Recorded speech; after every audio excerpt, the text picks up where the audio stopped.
No vídeo de hoje nós vamos falar sobre a cirurgia plástica mais realizada no mundo. Se você tem interesse em saber qual é, se liga aí.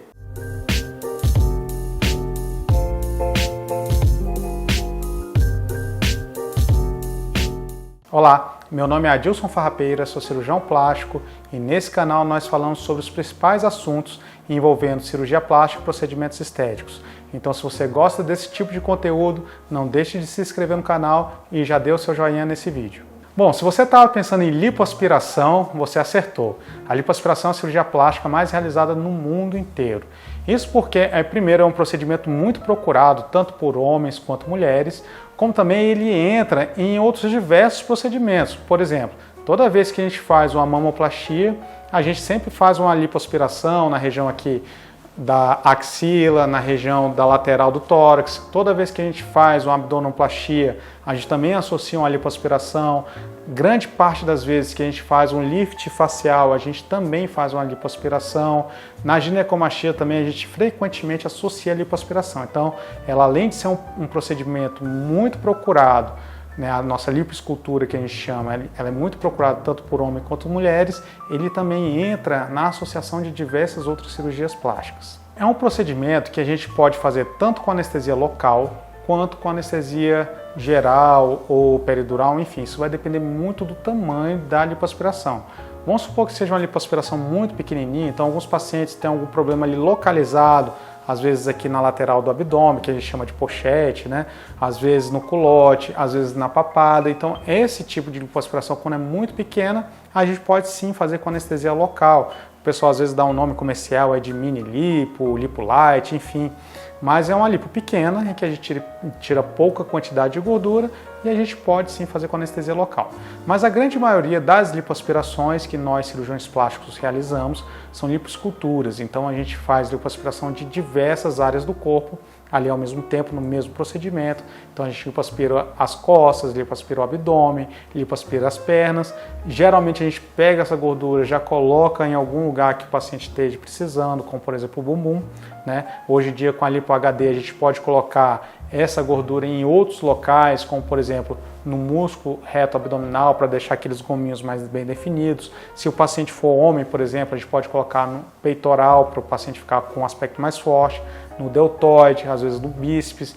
Então isso aí é uma gama enorme de locais em que a gente pode colocar a gordura para dar essa sensação de aumento muscular e um corpo mais bem definido. E como é que é feita então essa cirurgia, né? Independente do tamanho da lipoaspiração, a gente faz pequenas incisões, que é por onde a gente vai colocar uma cânula, né, uma cânula de lipoaspiração.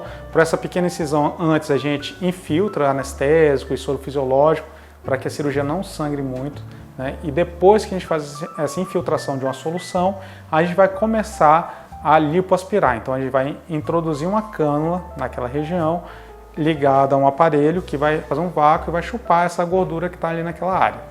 Então, com isso, a gente pode tirar uma grande quantidade de gordura. A gente tem um limite para poder fazer isso. Então, o limite é de 7% do peso corporal. Então, a gente pode lipoaspirar até 7%. E por isso mesmo é que a lipoaspiração ela não é indicada para pacientes que estão muito acima do peso, né? Porque a gente tem esse limite. Não é uma cirurgia feita para emagrecer, é uma cirurgia feita para melhorar o contorno corporal. Então, o ideal é que o paciente já esteja com o peso ideal e tem aquela gordura ali resistente que não saiu com academia, não saiu com dieta.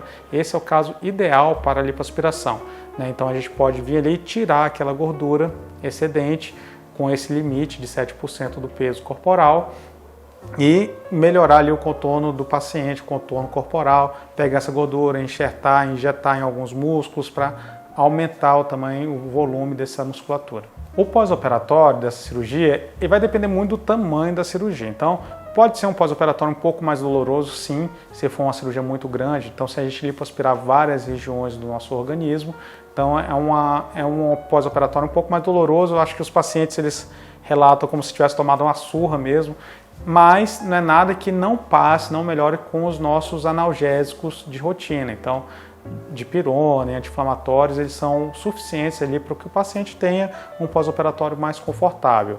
Esse período mais doloroso, ele costuma durar aí de 5 a 7 dias e depois disso a evolução costuma ser bem tranquila e com muito pouca dor. Em alguns casos a gente deixa um dreno, né, principalmente em cirurgias maiores, quando a gente faz a lipoaspiração na área das costas, a gente geralmente deixa um dreno que dura aí mais ou menos 5 a 7 dias. E é muito comum também que os pacientes fiquem um pouquinho roxos depois dessa lipoaspiração. Esse roxo, ele demora mais tempo para sair, ele demora às vezes 15 dias, às vezes até mais, né? Se o paciente ficou muito roxo, pode demorar até mais de um ou 2 meses para sair totalmente essas equimoses que a gente chama, né? Que é essa coloração roxa da pele. E é muito importante que o paciente tome cuidado com o sol, para não se expor ao sol, para que não haja manchas na pele após todo esse processo de pós-operatório melhorar. É importante que o paciente use uma cinta modeladora durante os primeiros 30 a 45 dias.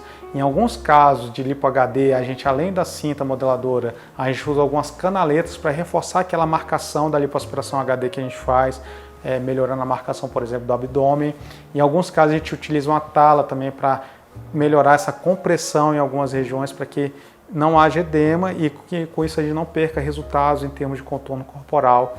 É importantíssimo que o paciente faça uma reabilitação dermatofuncional, que a gente chama hoje. Então, a gente hoje nem fala muito mais em drenagem linfática, a gente fala em reabilitação dermatofuncional, né, que a fisioterapeuta ela vai estimular ali a drenagem mesmo e evitar que forme fibrose nessa região. É importante então que tenha uma profissional muito bem capacitada para fazer esse trabalho no pós-operatório de reabilitação. O retorno das atividades vai depender muito do tamanho da lipoaspiração, então pode ser muito precoce, em 3 dias, por exemplo. Se for uma lipoaspiração pequenininha, alguns pacientes já podem voltar a fazer uma atividade leve, uma fisioterapia ali motora, por exemplo. Agora, uma lipoaspiração de maior quantidade, às vezes o paciente vai ficar um pouco mais enfraquecido nesses primeiros dias e vai precisar de um repouso maior, de aproximadamente 7 a 10 dias. Né? Após a retirada do dreno, que acontece ali com 5 a 7 dias, eu já costumo liberar o paciente para fazer uma atividade mais leve, uma caminhada, e à medida que o paciente vai se sentindo melhor, mais forte, mais confiante, vai aumentando também a intensidade da atividade física. O paciente vai começar a ver os resultados, alguns dias depois do procedimento ele já começa a ver uma melhora, mas é importante que se entenda que nesse primeiro momento o paciente ainda está muito inchado, tanto homens quanto mulheres, né? Apesar de já começar a ver às vezes uma marcação no abdômen, ver uma melhora no contorno, ainda tem um edema muito grande. Esse edema ele costuma ir reduzindo ao longo dos meses. E a gente fala em resultado final após 6 meses de procedimento. Claro que após 2 meses, geralmente os pacientes já estão muito felizes, já vendo alguns resultados, já vendo a marcação no abdômen, já tendo a melhora de contorno, diminuição de medidas, mas a gente fala em resultado final ao longo de 6 meses e é muito, muito, muito importante que o paciente mantenha o foco na manutenção do peso, dieta e exercício físico, porque senão o paciente ele pode, ao mesmo tempo que ele vai desinchando, ele pode ir ganhando peso ao longo dos dias e isso ele não percebe. E aí chega no final dos 6 meses, o paciente ganhou todo aquele peso que a gente retirou, né, de gordura durante o nosso procedimento, e isso ele não foi percebendo, porque ao mesmo tempo que ele estava desinchando, ele estava engordando também. Então a gente bate muito nessa tecla aqui na clínica, que é muito importante que nesse pós-operatório se mantenha uma disciplina aí bem rigorosa com atividade física e uma nutrição mais bem regrada. Se você está pensando em fazer essa cirurgia, espero que esse vídeo tenha sido proveitoso para você. Se ficou alguma dúvida, deixe aqui nos comentários que nós respondemos a sua dúvida. E não deixe de dar o seu joinha nesse vídeo e se inscrever no canal. Até a próxima!